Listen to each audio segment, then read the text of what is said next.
Assalamu alaikum. Alors, je vais continuer à donner la solution de cet examen. Quand vous voyez les coordonnées ici sur votre écran, j'ai déjà corrigé l'exercice 1 et 2 et aujourd'hui, nous allons faire l'exercice 3.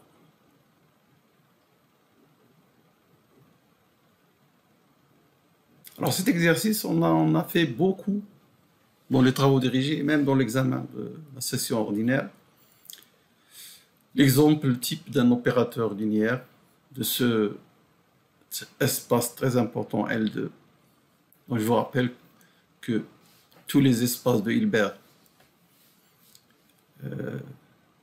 qui ont une base hilbertienne dénombrable sont isomorphes isométriquement à cet espace L2. Alors, on définit, on vous dit un opérateur linéaire. Vous n'avez pas besoin de redémontrer la linéarité. Par T de X sous cette forme. Question classique, montrer que T est continu. On dira aussi dans certains cas, on peut dire aussi borné. Calculer l'ordre de T et déterminer T étoile. Bon, alors pour la continuité, il suffit de majorer la norme de T de X par une constante fixe, un certain M, multiplié par norme de X. Alors je calcule la norme, et comme vous savez, il est toujours facile de manipuler la norme au carré, parce que la norme au carré, c'est le produit scalaire T de X avec lui-même. Donc le produit scalaire de Tx avec lui-même, c'est 0 fois 0. Je l'écris. J'aurais pu ne pas l'écrire, mais pour bien montrer qu'est-ce que je fais. X1. Alors ici, les termes se présentent sous la forme xk sur k. Même x1, c'est x1 sur 1. Donc, c'est la somme des xk sur k, conjugué de xk sur conjugué de k, qui est lui-même, qui est k. Donc, ça donne ceci. Alors, les gens doivent distinguer entre xk fois le conjugué de xk et xk au carré. Ce n'est pas la même chose. Quand on est en licence mathématique, on ne doit pas confondre xk au carré et module de xk au carré. Parce que les espaces de Hilbert, comme je vous dis toujours dans le cours, quand je ne dis pas sur quel corps, c'est toujours sur C. Donc ici, xk au carré, ce n'est pas module de xk au carré. Donc on doit écrire comme ça. Alors ceci, on le majore par sigma de xk au carré, parce que 0, il est nul, et 1 sur k au carré est toujours inférieur à 1, quand k parcourt n étoiles. Donc, je récupère ici quoi? Je récupère x, norme de x au carré. Par conséquent, en passant à la racine carrée, j'obtiens donc cette inégalité pour tout x dans L. X, c'est une suite xk dans L. Voilà donc comment T, ceci montre que T est continu. Et en plus, la norme de T est inférieure à la constante que j'ai trouvée ici, qui est 1.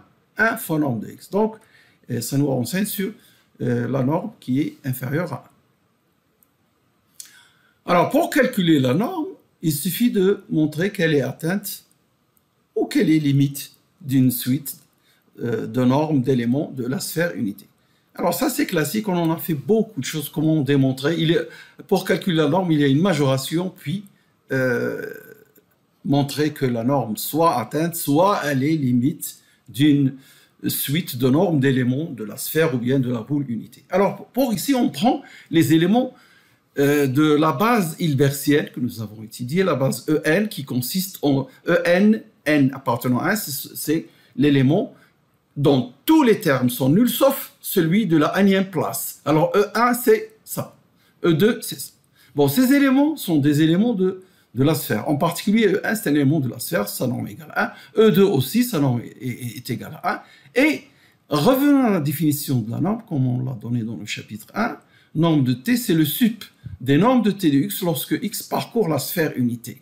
Ce E1 est parmi les éléments de la sphère unité. Donc, ceci est supérieur à la norme de T de 1, qui est la norme de E2. T de 1 égale E2. Regardez ici. Vous mettez x1 égale 1 et tous les autres sont nuls, donc vous trouvez 0, 1, 0, 0. C'est-à-dire T de 1 égale E2. Donc ici, norme de T de 1, c'est norme de E2 égale 1. Et ainsi, vous avez l'inégalité dans l'autre sens, c'est-à-dire nombre de t supérieur à 1, finalement, nombre de t égale 1. Alors maintenant, pour calculer, alors on a calculé la norme, on a montré la continuité, on calcule le conjugué.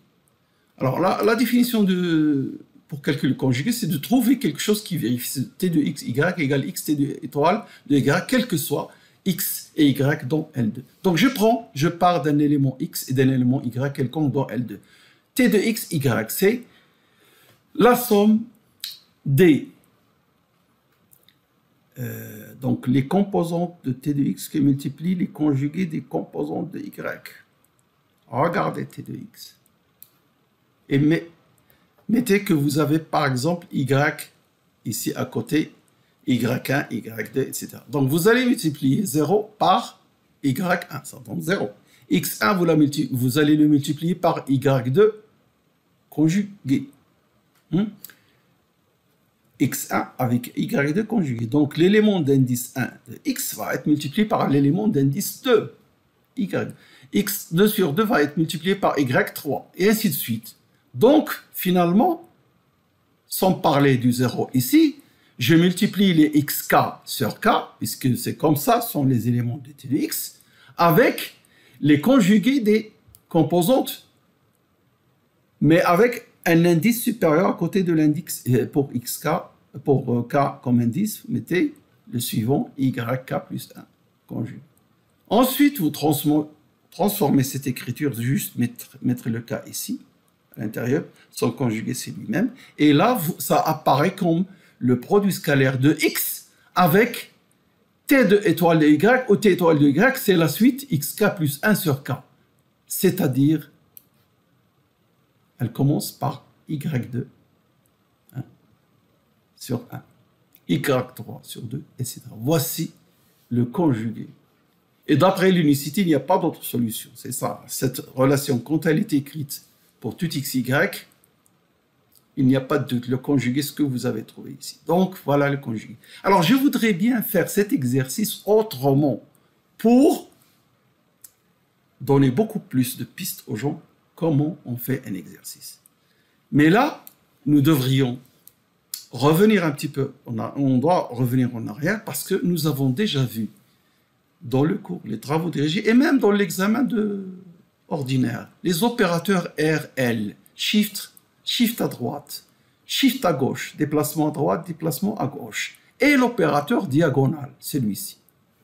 Alors, comment je vais voir que grâce aux notions, je ne vais pas leur démontrer parce que c'est déjà fait, mais regardez juste l'examen que je viens de corriger il y a quelques semaines, celui de la session ordinaire, ou bien revenez sur le cours et travaux dirigés.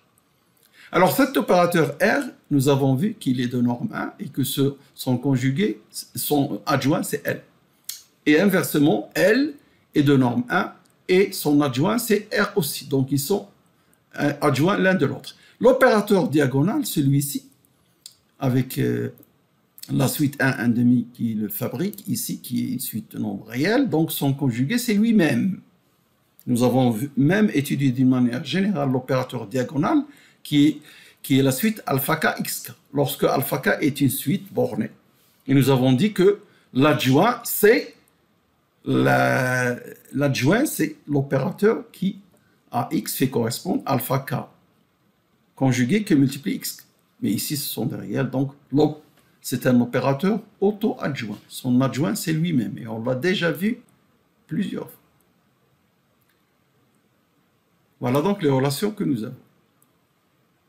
Notre opérateur dans cet exercice, c'est ça.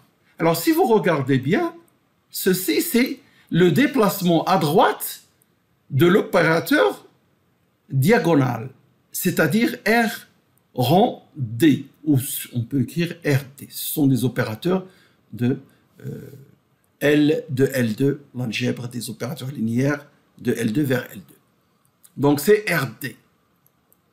Alors, du coup, ça y est, c'est fini du moins pour la continuité et le conjugué, comme vous allez voir. Pour la norme, vous avez cette inégalité, puisque la norme d'une conjugaison, alors R rond D est inférieur à nombre de R, nombre de D. Ça, c'est quelque chose qui est toujours vrai, inférieur à ça. Pas égal, inférieur. Et nombre de R égale 1, nombre de D égale 1, nous l'avons vu. Et donc, nombre de T est inférieur à 1. Ce qui donne... Alors, la continuité, c'est parce que c'est R rond D, chacun est continu. C'est des opérateurs continus. L'inférieur à 1, on l'a, d'après cette propriété. Et pour montrer R égale, nombre de T égale 1, faites la même chose que j'ai fait ici. Ça. Montrer que la norme est atteinte en des éléments de la sphère. E1 par exemple. Alors maintenant pour l'adjoint, c'est là où c'est intéressant, ça nous donne l'adjoint d'un seul coup. Puisque T égale RD, alors T étoile, c'est RD étoile. Et ça, attention, inversé. D'abord, l'adjoint de D rend l'adjoint de R. Et l'adjoint de D, c'est lui-même, et l'adjoint de R, c'est L. Donc voilà ce qu'est T étoile, c'est-à-dire un déplacement à gauche sur lequel j'applique D. Donc voilà le déplacement à gauche. J'applique D, donc ce sera x2, x3 sur 2, etc. Voilà, alors T étoile de x. Alors j'ai oublié de mettre le étoile, je vais corriger un instant. Voilà, T étoile de x est égal à D rang L de x. L de x, c'est ça. J'applique D. Voilà ce que ça donne, comparé avec ce que j'ai trouvé tout à l'heure. Regardez bien.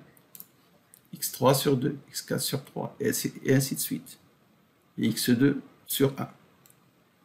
Regardez, c'est la même chose. Seulement, ici, j'ai écrit avec y, et là avec x, mais ça ne change pas grand-chose. Vous pouvez choisir n'importe quelle variable pour l'élément de L2 sur lequel vous appliquez T étoile.